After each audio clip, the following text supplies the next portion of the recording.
Hi, good morning. Thanks so much for joining us this morning. I am so excited because we are starting our brand new series today called Big Fish. And the most exciting part about that is the fact that our parents are doing it too, which is really fun to be learning it together. So I have a question for you. Have you ever been fishing? The only time I went fishing, I was a kid. I don't remember much about it, but I do remember thinking that the fish I caught was massive, although in reality it probably wasn't all that big.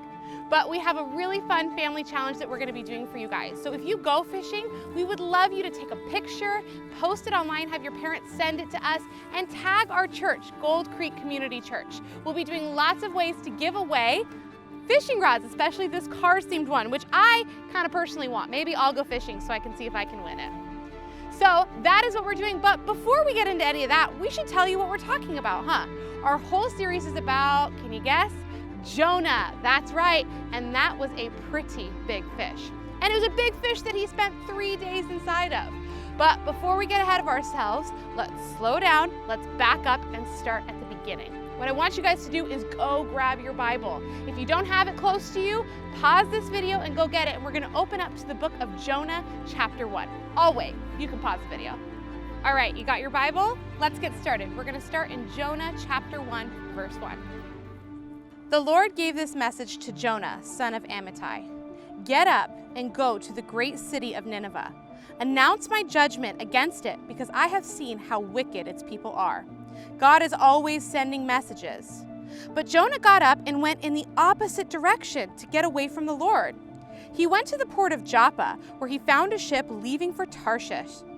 He bought a ticket and went on board, hoping to escape from the Lord by sailing to Tarshish.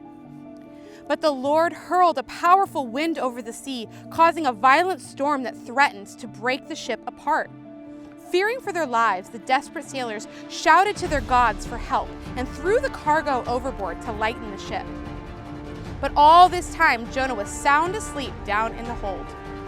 So the captain went down after him. "How can you sleep at a time like this?" he shouted. "Get up and pray to your God. Maybe he will pay attention to us and spare our lives." Then the crew cast lots to see which one of them had offended the gods and caused the terrible storm. When they did this, the lots identified Jonah as the culprit. "Why has this awful storm come down on us?" they demanded. "Who are you? What is your line of work? What country are you from? What is your nationality?" Jonah answered, "I am a Hebrew, and I worship the Lord, the God of heaven, who made the sea and the land." The sailors were terrified when they heard this, for he had already told them he was running away from the Lord. "Oh, why did you do it?" they groaned. And since the storm was getting worse all the time, they asked him, "What should we do to you to stop this storm?" "Throw me into the sea," Jonah said, "and it will be calm again. I know that this terrible storm is all my fault." Instead, the sailors rowed even harder to get the ship to the land. But the stormy sea was too violent for them, and they couldn't make it.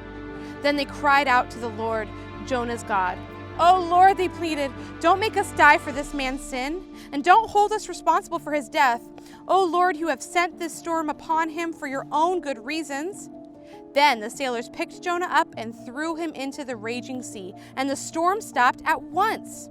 The sailors were awestruck by the Lord's great power, and they offered him a sacrifice and vowed to serve him. Wow. Looks like Jonah made a lot of pretty poor choices. First, he decides to try to run from God. Do you really think that we can outrun God, Jonah? Never.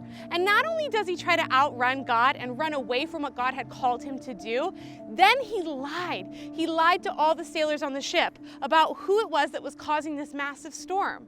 And here's the thing, Jonah's poor decisions didn't just affect him. It affected all of the sailors on the boat. Everyone was affected by his choices. And it's the same in our own lives. When we make poor choices or even good choices, everyone around us is affected. It's not just us. Pastor Sarah and Pastor Kara have a great example of this. Let's go check it out. Hi guys, I'm Pastor Kara. I'm Pastor Sarah. Mariah, you are so right. Our actions affect everybody around us. For example, when you lie to somebody, then they won't trust you. If you use unkind words, that hurts people's feelings. Or if you push someone in line at school, that can cause physical harm. Yeah, it's so true. I've been on the other side of that. I've also seen where my good choices have a good effect too. Like when I'm patient and kind with my family and friends, I notice they're more patient and kind with me. Or when I make a mistake and I'm quick to apologize, and they are more likely to forgive me. Exactly. When we make a good choice and set a good example, it can pass on to others and others and others. Kind of like dominoes. Ah, is that why you have these dominoes Yes! over here? So exciting. Yes, so I would like you to press the first one Oh, absolutely. Yeah. ever so slightly. Okay, here we go.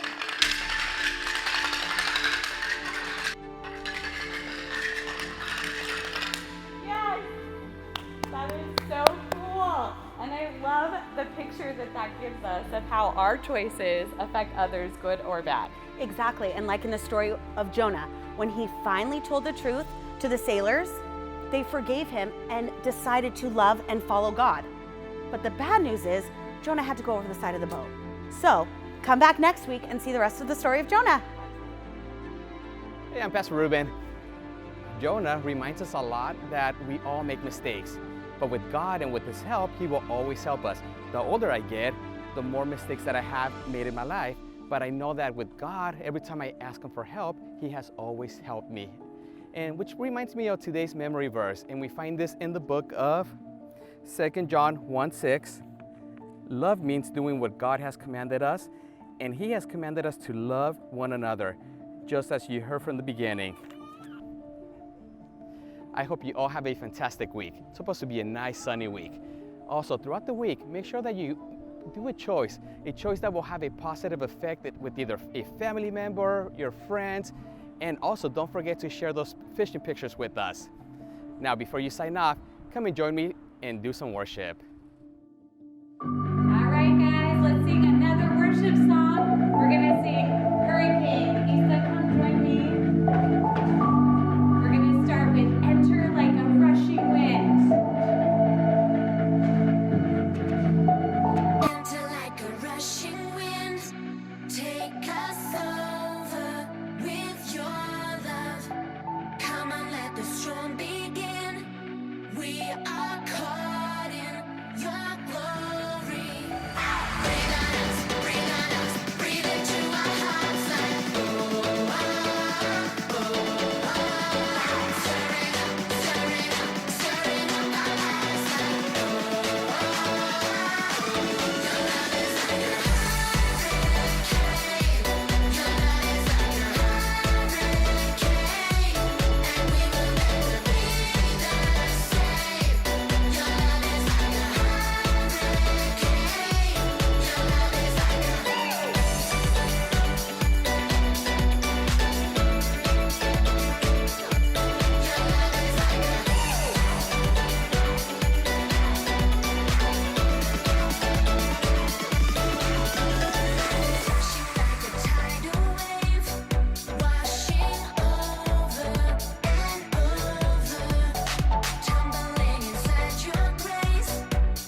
favorite. So stand or sit, whichever you prefer.